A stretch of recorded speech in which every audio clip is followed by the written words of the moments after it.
Bonsoir mesdames et messieurs. Les étudiants ouzbeks de Toulouse et le crew vous saluent dans cette magnifique maison d'activité culturelle de chacun. C'est nous qui vous accompagnerons durant toutes ces soirées. Et monsieur Falcon.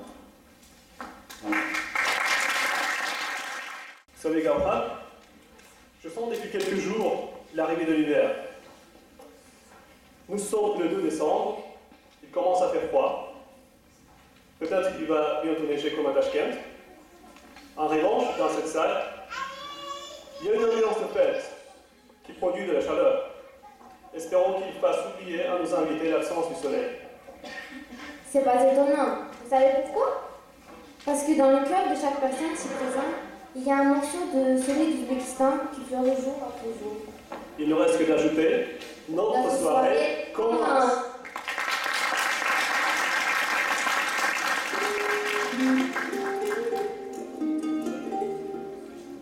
Nous avons décidé de commencer notre soirée avec une petite introduction pour vous présenter un peu notre pays, l'Ouzbékistan.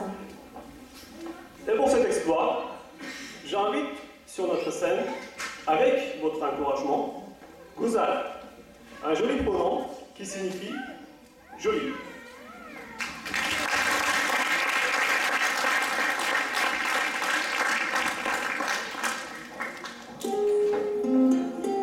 Bonsoir mesdames et messieurs. Alors, je vais vous présenter l'Ouzbékistan. Alors, l'Ouzbékistan est un État indépendant depuis 1991.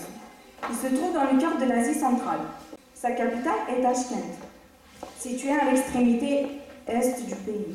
Ayant une position centrale au cœur d'une région nouvelle et en pleine évolution de la scène mondiale, l'Ouzbékistan possède une importance géopolitique et géostratégique primordiale. L'Ouzbékistan est la première puissance militaire de l'Asie centrale. De l'autre côté, avec le Liechtenstein, c'est le seul État au monde à être doublement enclavé, c'est-à-dire qu'il faut traverser au moins 2 autres États pour avoir un accès direct à l'océan. En part de sa position géostratégique, l'Ouzbékistan est un pays qui possède un potentiel économique considérable. L'Ouzbékistan est un pays agro-industriel. Il occupe actuellement une position de leadership dans la production et exportation de coton dans le monde. Un autre volet important de l'économie ouzbèque est basé sur les ressources naturelles du pays. L'Ouzbékistan figure au premier rang dans le monde pour la possession des réserves et la production des métaux et minéraux, comme l'or, l'uranium et les autres. L'or, dont il est le 7e producteur, l'uranium, 4e exportateur.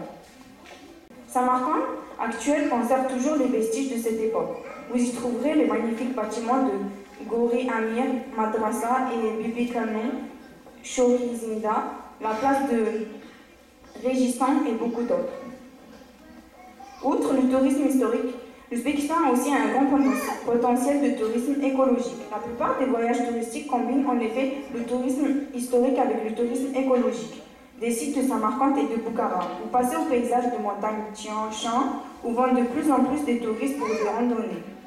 Au début, j'ai mentionné les 900 000 touristes, que ce soit d'Angleterre, de France, de Corée du Sud ou du Japon. De plus en plus d'agences touristiques offrent des formules de voyage en Ouzbékistan.